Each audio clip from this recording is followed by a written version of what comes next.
Republican पक्षाचे राष्ट्रीय अध्यक्ष केंद्रीय मंत्री माननीय नामदार रामदास आठवले साहेब केंद्रामध्ये मंत्री आहेत. देशाचे पंतप्रधान माननीय नरेंद्र मोदी साहेबांनी आठवले साहेबांना मंत्री केलं आणि आठवले साहेबांचा हा मंत्रिपदाचा काळ हा 10 वर्षाचा झाला आहे. या जुलै महिन्यामध्ये आठवले साहेबांना 10 वर्ष पूर्ण झाले मंत्री होऊन. आणि हा एक आनंदाचा क्षण आमच्यासाठी आहे की आठवले साहेबांसारखा रिपब्लिकन पक्षाचा नेता, एकही खासदार, एकही आमदार नसताना या देशाच्या केंद्रीय मंत्रिमंडळामध्ये मंत्री म्हणून काम करत आहे आणि अनेक वर्ष या मंत्रिपदाच्या काळामध्ये गोरगरिबाची सेवा करत आहे आणि संपूर्ण देश रिपब्लिकन पक्ष हा संपूर्ण देशभर वाढवत आहेत. अशा या नेत्याचा सत्कार मुंबई प्रदेश रिपब्लिकन पक्षाच्या वतीने एक नागरी सत्कार दिनांक 14 ऑगस्टला दुपारी 4 वाजता यशवंतराव चव्हाण प्रतिष्ठान या ठिकाणी आयोजित केलेलं आहे.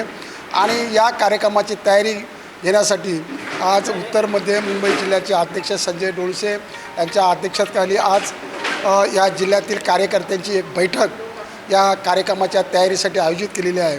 आम्ही सगळेजण या बैठकीच्या तयारीसाठी कार्यकर्त्यांना आम्ही येऊन सगळ्यांनी मार्गदर्शन केलेलं आहे आणि निश्चितपणे या आठवले साहेबांचा हा सत्कार 14 ऑगस्टला यशवंतराव चव्हाण प्रतिष्ठान या ठिकाणी दुपारी 4 वाजता रिपब्लिकन पक्षाच्या वतीने दणदणीत साजरा केला जाईल आणि रिपब्लिकन पक्षाच्या नेत्याला निश्चितपणे रिपब्लिकन पक्षाचे कार्यकर्ते खऱ्या अर्थाने मानवंदना देतील अशी आम्हाला अपेक्षा आहे.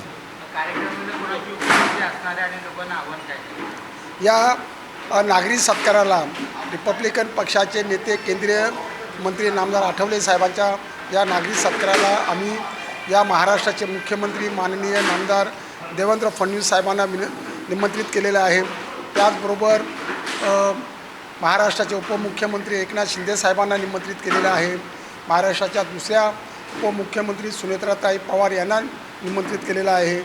मुंबईचे दोन्ही पालकमंत्री आणि म्हणजे आशिष शेलार साहेब, नोडा साहेब, त्याचबरोबर समाज कल्याण मंत्री संजय शिरसाट साहेब आहेत आणि विधानसभेचे अध्यक्ष नार्वेकर साहेब आणि अण्णासाहेब बनसोडे उपाध्यक्ष यांनासुद्धा या सत्काराच्या कार्यक्रमासाठी आम्ही निमंत्रित केलेलं आहे.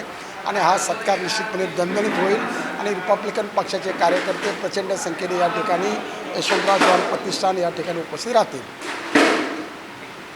रिपब्लिकन पार्टी ऑफ इंडिया नेते रामदासजी आठवले साहेब संघर्ष नायक केंद्रामध्ये गेली 10 वर्षे सातत्याने मंत्री आहेत आणि खरं जर बघायला गेलं तर आपले डॉक्टर बाबासाहेबांच्या नंतर बाबासाहेबांचे खरे वारसदार नेते रामदासजी आठवले साहेब यांचा 14 ऑगस्टला यशवंतराव चव्हाण प्रतिष्ठान ह्या ठिकाणी जाहीर नागरिक सत्कार ठेवला आहे.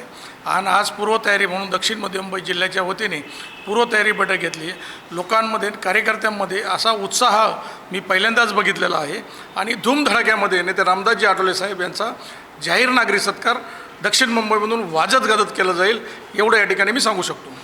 मी माझं भाग्य समजतो की दक्षिण मध्य मुंबईचा जिल्हाध्यक्ष म्हणून की तिसऱ्यांदा राज्यसभेवरती नेते रामदासजी आठवले साहेबांची वर्णी लागली त्यावेळेस त्यांचा सत्कार करण्याचा मानसुद्धा दक्षिण मध्य मुंबईला आणि संजय डोळसेला मिळाला हे खरंच तर मी माझं भाग्य समजतो. CEN न्यूज देश प्रदेश की ताज़ा तरीन खबरों के लिए CEN न्यूज को सब्सक्राइब करें और रहें पल पल की खबर से हर पल बाखबर.